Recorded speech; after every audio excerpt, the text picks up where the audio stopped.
मामला, जरा उसके बारे में बताइए। काफी गहमा-गहमी देखी जा रही है। आप सभी को पता है कि इन दिनों फिल्में काफ़ी चर्चाओं में है और उसके साथ साथ जो कॉपीराइट पे चर्चा में है। तो आज हम लोग यहाँ पर इसलिए खड़े हैं कि हमारे एक भाई संतोष जी हैं, इनको न्याय दिलाने के लिए, क्योंकि ये जो है डायरेक्टर, राइटर और स्क्रीन राइटर हैं। इन्होंने एक मूवी रजिस्टर की थी फिल्म राइटर एसोसिएशन में, जिस मूवी का नाम था डी साहब, और उस मूवी को इन्होंने कई जगह पर डिस्ट्रीब्यूट भी किया था कई स्टूडियोज़ में।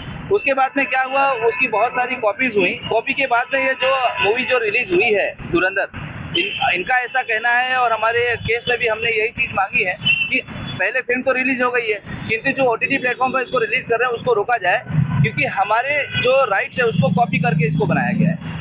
संतोष जी, क्या कहते हैं? ये जो मैटर है, केस लिया हुआ है, तो हम लोग फाइलिंग किया है और रजिस्टर भी हुआ है। हमारा प्रेयर है OTT स्टे के लिए। 2023 में ये स्टोरी मैंने बनाया था, डी साहब बोल के। ये स्क्रीन राइटर एसोसिएशन में मैं रजिस्टर किया था, और प्रोड्यूसर एसोसिएशन इंपा में मैं टाइटल और बैनर भी रजिस्टर किया था। जो भी फॉर्मेलिटीज़ था मैं किया था 2023 में, और स्टोरीज बहुत सारे कंपनीज को नरेट किया था, सारा सर्कुलेट हुआ था। तो फाइनली ये story Dhurandhar the revenge movie में रिप्रोड्यूस किया हुआ था। तो यही मेरा स्टोरी का क्लेम है। आपका कहना है कि आपका जो रिप्रोड्यूस किया हुआ है, मेरा स्टोरी जो था उसको रिप्रोड्यूस करके उन लोग स्टोरी बनाया है। तो बहुत सारे, मतलब कंप्लीट स्टोरी बोल सकता हूँ। राइटर एसोसिएशन भी क्लेम किया है इसको? यस, ये सारा अथॉरिटीज को मैंने कंप्लेंट किया। स्क्रीन राइटर एसोसिएशन में, इंपा में, सब अथॉरिटीज में मेरा कंप्लेंट है। इन प्रोडक्शन हाउसों को आपने दिया था अपनी स्टोरी? अपनी स्टोरी को मैंने टी सीरीज, धर्मा कोलैब मैनेजमेंट, जियो स्टूडियोज। मेरा सिर्फ ये कहना है कि भाई जिसका जो अधिकार है उसे वो मिलना चाहिए। अब जिस केस के बारे में आप बात करेंगे, तो इसमें भी हमने मान ली है, जो न्यायालय है उसके अंतर्गत हमने भी चीटिंग और क्रिमिनल की भी कंप्लेंट की हुई है। जो मामला अभी इस समय न्यायालय देख रहा है, जिसके अंदर ऑलरेडी नोटिस इशू करने के लिए तारीख दी हुई है। तो ऐसा नहीं है कि अगर किसी ने, आज आप जानते हैं कितनी मेहनत से और कितने दिमाग से एक जो राइटर होता है, प्रोड्यूसर रहता है, वो अपनी चीज़ों को बनाता है। अगर वो कॉपी होके आप उसको बड़ा फायदा कमाने के चक्कर में आप बड़े उसमें बैठे हैं प्रोडक्शन हाउसेस में, तो इसका मतलब ये नहीं कि आप उसको कॉपी कर लें। जिसका जो अधिकार है वो मिलना चाहिए। और हमने आज मान ली यहाँ पर 17 और जो सिविल न्यायालय है डिनोसी में, यहाँ पर OTT प्लेटफॉर्म को हमने स्टे करने के लिए आज ये प्रोड्यूस किया हुआ है। सर, एज अ लॉयर आप क्या कहेंगे, तो क्या एक्शन हो सकते हैं? जी, एज अ लॉयर मैं सिर्फ यही कहूँगा कि हमें जो स्टेप्स लेने थे वो हमने ले लिए।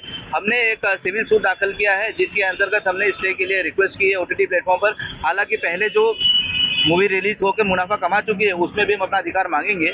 और जो भी OTT प्लेटफॉर्म है, कम से कम इसको रोका जाए, क्योंकि ये रिप्रोड्यूस है। इनके जो आप डी साहब जो मूवी की बात कर रहे हैं, उसका जो आप देखेंगे, जो रिटन स्क्रिप्ट है, वो तो एकदम हूबहू मिलती है इस फिल्म से जो धुरंधर है। तो माननीय न्यायालय इस चीज़ का संज्ञान लेगा, और माननीय न्यायालय इस पर क्या प्रतिक्रिया करता है वो माननीय न्यायालय, क्योंकि कल भी मामला था ये, तो कल माननीय न्यायालय ने बाकी जो लोग रह गए थे, जिनको सर्व करने के लिए जो नहीं आए थे कोर्ट में, 4-5 पार्टीज आई थी, 3-4 लोग नहीं आए थे, तो आज वो आने वाले हैं। तो आज इस पर एक अड़िग सुनवाई होने वाली है, फिर माननीय न्यायालय अपना फैसला सुनाएगा इसके ऊपर। तो हाँ, लास्ट टाइम डिफामेशन केस डाला था मेरे ऊपर, एक स्टेटमेंट को लेके। मैं तो स्टोरी क्लेम कर रहा था, सिर्फ वो श्योर बोल के कुछ वर्ड यूज़ किया बोल के मेरे ऊपर डिफामेशन डाला था। उसको मैं लड़ा कोर्ट में और उसको डिस्पोज भी करवाया।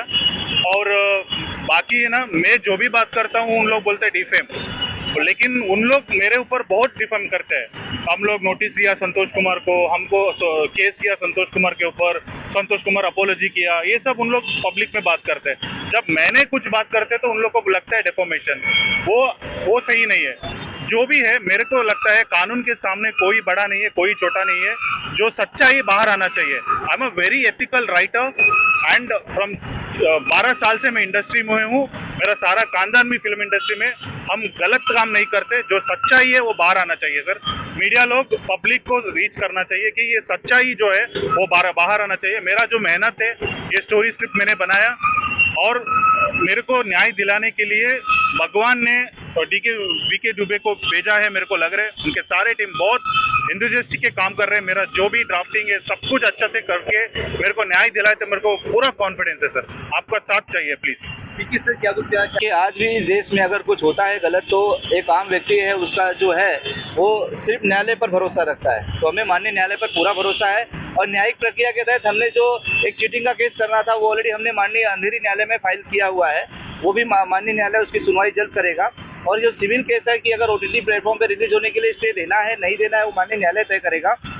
और उसके बाद भी हमने जो क्लेम का मुकदमा है वो भी दाखिल करने का हमारा प्रोसेस चल रहा है कि फिल्म ने इतनी कमाई की। अब जान लीजिए अगर इस व्यक्ति की जो कृति है उसको अगर वास्तविकता में चोरी होकर किसी मूवी को रिप्रोड्यूस किया गया है गलत तरीके से, तो उससे आने वाले मुनाफे का हकदार तो ये व्यक्ति भी है। तो हम अपने क्लाइंट के साथ खड़े हुए हैं और माननीय न्यायालय में हमारी ये आवेदन है कि आज जो ओटीटी प्लेटफॉर्म पर रिलीज होना है कम से कम उसको स्टे करके इनके थोड़े अधिकारों की जो है न्याय दिया जाए। सर हवाई जहाज में तो रिलीज हो चुकी है। इंडिया में नहीं हुआ है। आज शाम को कल उन लोग प्लान कर रहे रिलीज करने का। लास्ट सवाल ये है कि प्रोपेगेंडा फिल्म के तौर पर इसे दिया गया है, आपने खुद कहा था कि प्रोपेगेंडा फिल्म नहीं होती तो क्या करके थोड़ी सी समाप्ति कर देता, उस बात में क्या कहना है? Sir as a film maker मैं ये नहीं बोल सकता, पब्लिक बोल सकते हैं जो भी है, प्रोपेगेंडा है जो भी है, लेकिन मैंने मेरा स्क्रिप्ट बनाया था एक एंटरटेनमेंट के लिए और एक अच्छा मैसेज के लिए, क्योंकि मैं बहुत पेट्रियाटिक आदमी हूँ। तो मेरा जो सोच था वो देश के लिए मैं लिखा था, देश के लिए मैं अच्छा ही सोचा था, लेकिन उन लोग पब्लिक से थ्रू उन लोग प्रोपेगेंडा किया है, पॉलिटिकली फ्यू रियल इंसिडेंट उन लोग को ऐड कर दिया। वो उसके बारे में मैं कमेंट करने के लिए मैं नहीं चाहता हूँ, क्योंकि मैं भी एक राइटर हूँ, डायरेक्टर हूँ।